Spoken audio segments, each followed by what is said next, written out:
Dahil mga panali, kakabit na natin itong ating X1 na rin na mags. Yan. So, bago rin ng gulong. Is bago rotor disc, bago mga rotor bolt.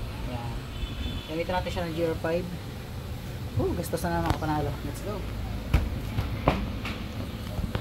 So, tanggalin natin itong gulong niya. So, babaklas ko lang ito isang araw. Baklas na naman ngayon. So, ito, 15 pala. 15, itong pala. So, 15 nga pala itong kaso ito iba na. So, may nangyari something dito sa mags ko kasi wheelkit siya. So, dati napaka-free wheel nito. Ako nangyari. 15 ito tayo kahit yan, no? Sa open. Ito lang extension, basta 15. Push mo na ito.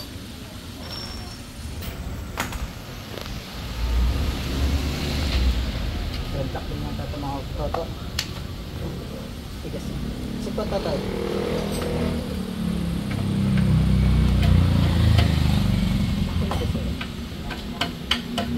Dalawang. Dalawang boy.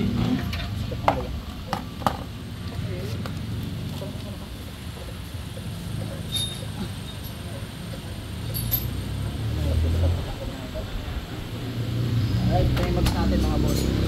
For sale. Ano na? Para na kayo. Mags lang yan mga boss. So wala naman itong damage. Pag-iris lang sa dyan natin. Kasi saan mapalit na bago. So kuhin natin yung the seal. Yung the seal na mga boss.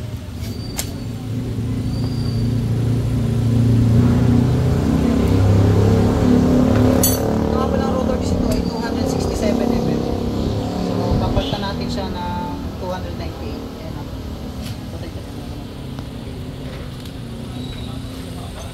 Tapos dosing impact. Tapos ito papalitan din natin mga boss. Papasin na natin. May plastic ulit. Papasin natin ito mga boss.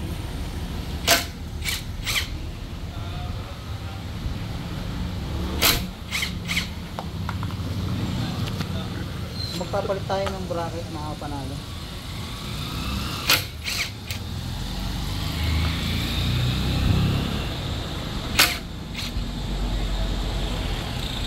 Yung mga palang bracket ito ay 267 mm. Ito naman yung gagamitin natin ngayon.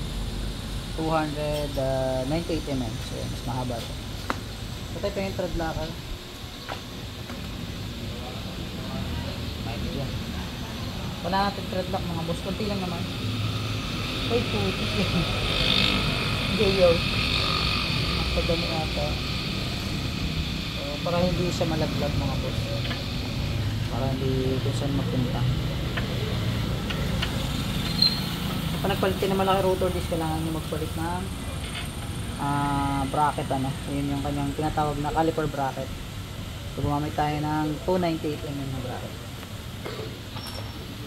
Tapos ito na yung ating mags na bago. Kabitan na natin ang the seal.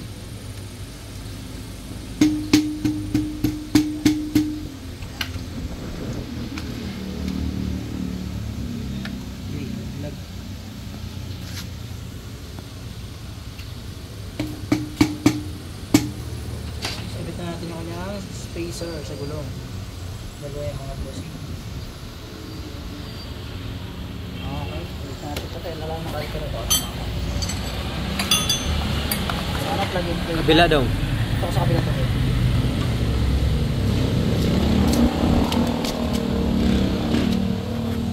Ayan, ating X1R na medyo mas maliit na konti.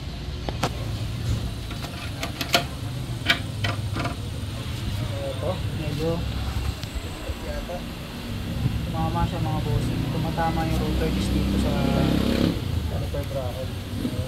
May conversion pa yata tayong body dito. So minawag tayo ng washer. So ito na siguro yun. It's time to install na natin itong part na ito. Nalagyan natin agad ng washer para lumayo.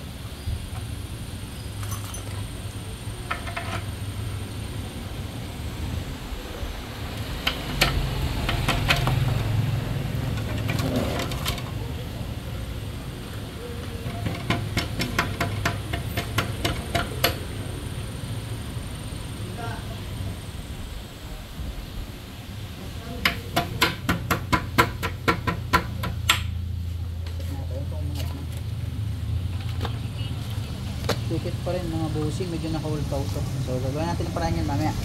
Let's go! Ito natin muna ang paraan.